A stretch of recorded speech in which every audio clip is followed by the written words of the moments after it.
મોરબી તાલુકાના રંગપર ગામ અને આજુબાજુની સિરામિક ફેક્ટરીઓના કારણે ફેલાતા પ્રદૂષણથી ત્રસ્ત થયેલા ગ્રામજનો ખેડૂતોએ આજે જિલ્લા કલેક્ટરને મળ્યા। ખેડૂતોએ આવેદનપત્રમાં કહ્યું છે કે ફેક્ટરીઓમાંથી નીકળતા ધુમાડા કચરાના કારણે ગામમાં પ્રદૂષણ ફેલાઈ રહ્યું છે। ગામના તમામ વૃક્ષો સુકાઈ ગયા। ખેડૂતોના મોલ અને પાકને ભારે આડઅસર થઈ છે। નાના બાળકો અને વડીલોને શ્વાસ લેવામાં તકલીફ અને અન્ય બીમારીઓ થઈ રહી છે। અગાઉ પણ અનેક વખત રજૂઆત કરવામાં આવી।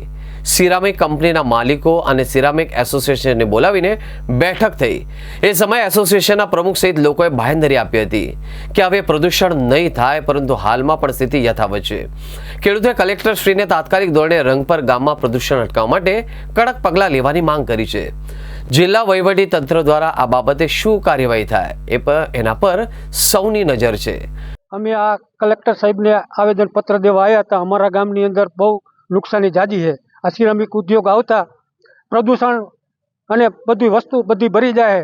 ગામની અંદર તુલસી નથી થતા અને આ વારંવાર રજૂ કરતા કોઈ ધ્યાન નથી દેતા। તો આ આવેદનપત્ર દીધેલ છે અને સિરામિક ઉદ્યોગવાળાને બધાને ભલામણ કરીને આનું કાંઈક નિકાલ તાત્કાલિક લાવે। આજે અમે આવેદનપત્ર દેવા માટે આવ્યા હતા। એનું કારણ એક જ હતું કે અમારી ખેતી માટે જે પોલ્યુશન છે, પોલ્યુશનનું ડસ્ટ એમાં જે આ ડસ્ટ ઉડે છે એના હિસાબે અમારે જે પાકમાં નુકસાની આવે છે। અને બીજું કે આખા ગામમાં એવી પરિસ્થિતિ ઊભી થાય છે કે મજૂર લોકો આવતા નથી। એનું કારણ શું હોય કે ઉત્પાદન થતું નથી, એના હિસાબે ઉત્પાદન વધારે થતું નથી એટલે મજૂર આવતા નથી। બીજું કે આપણે સિરામિક વાળાને પણ એવી વિનંતી કરીએ છીએ કે એ ખેડૂતના દીકરા જ છે, ખેડૂત છે, તો ખેડૂતની ગણતરી એ ભાઈ તરીકે ગણતરી કરી અને એ લોકોને પણ ધ્યાન રાખવું જોઈએ કે ખેતીમાં નુકસાની ન થાય। અને અમારે વિરાટનગરમાં આજની તારીખમાં 150 મકાન હતા, છતાં 20 જ લોકો રહીએ છે, બાકી બધા ભાડું જ રહીએ છે। મૂળ શું કારણ કે ડસ્ટના હિસાબે નાના બાળકોને શ્વાસની તકલીફ પડે છે। એટલે પોલ્યુશનમાં સિરામિક માટે અમને કોઈ વિરોધ નથી એવું સમજી લેતા નહીં, પણ મેન કારણ એક જ છે કે તમે જે પોલ્યુશનનું જે આ માનો કે સલ્ફર ઉડે છે એનું કાંઈક નિવારણ કરો તો ગામ માટે સારું રહે અને તમારા માટે સારું રહે, બરોબર ને? બંને માટે આપણે બેને હળી મળીને જ રહેવાનું છે, ગામને સિરામિકને। પણ મેઇન પ્રશ્ન આ છે કે જે સલ્ફર ઉડે છે એ સલ્ફરનું નિવારણ થવું જોઈએ। અને ખેતી પાકમાં જો નુકસાની થતી હોય તો ખેડૂતને નુકસાની જ થાય। બધા ધંધાવાળા નથી હોતા, ખેતી માટે નુકસાની થાય છે। બાકી માનો કે જે પશુધન છે, પશુધન ચારો કરવા જાય છે તો એના માટે જેને પેટમાં પ્રોબ્લેમ થાય છે એને એક્સપાયર થઈ જાય છે। તો આ માટે બધું ધ્યાન રાખી અને કલેક્ટર સાહેબને પણ એવી અમે નમ્ર વિનંતી કરી છે કે અમારા માટે જો ટાઈમ કાઢી અને એક દિવસનો ટાઈમ, કોઈ પણ સમય એવું નથી કહેતા તમે ગમે ત્યારે આવો, પણ એક દિવસનો ટાઈમ કાઢીને મુલાકાત રૂબરૂ લ્યો એવી અમારી નમ્ર વિનંતી છે। જય જવાન જય કિસાન। અમે કલેક્ટર સાહેબને આવેદનપત્ર એટલા માટે આપવા આવ્યા છીએ કે અમારા ગામની જે પરિસ્થિતિ છે કે એટલી તકલીફ છે કે તમે વાત પૂછોમાં। જેટલી કારખાનાના ઉદ્યોગો આવ્યા તેદુના અમારા ગામમાં બહુ મોટી તકલીફ છે। કોઈ પણ વૃક્ષો થતા નથી અને જ્યારે વૃક્ષો અમે વાવીએ છીએ ત્યારે તમે જુઓ તો 15-20 દિવસમાં સુકાઈ જાય છે। એટલે અમારે ખેતી કરવી કે મરવું એવી પોઝિશન હાલમાં થઈ છે અને અમે વિરાટનગર ગામ છોડીને જતા રહ્યા। મારી આ વેદના છે અને જીપીસીબી વાળાને 2 વાર અહીંયા રૂબરૂ રજૂઆત કરવા બોલાવ્યા, જોયું, બધું થયું, હજી સુધી એનું કોઈ નિરાકરણ આવ્યું નથી। એટલે અમે એકવાર મીડિયાને પણ વિનંતી કરીએ છીએ કે બધા મીડિયા એકવાર વિરાટનગર રંગપરમાં આવો અને એની મુલાકાત લ્યો અને ઝાડવાની જે પોઝિશન છે હાલમાં એ જોવો એટલે તમને ખબર પડશે કે તમને અંદરથી પીડા થઈ છે કે ભાઈ આ હજી સુધી હજી કોઈ નિરાકરણ નથી આવ્યું। એટલે અમે આવેદનપત્ર કલેક્ટર સાહેબને આપ્યું। એટલે અમે એટલી વિનંતી કરીએ છીએ કલેક્ટર સાહેબ પાસે કે આનું કંઈક નિરાકરણ આવે એવી વિનંતી। રંગપર મારું ગામ છે। ખરેખર અમારે અહીંયા કલેક્ટર ઓફિસ સુધી પહોંચવું પણ નહોતું। અમારા ગામના સરપંચ અને માજી સરપંચનો બધાનો ખેડૂતોને ફૂલ સપોર્ટ છે।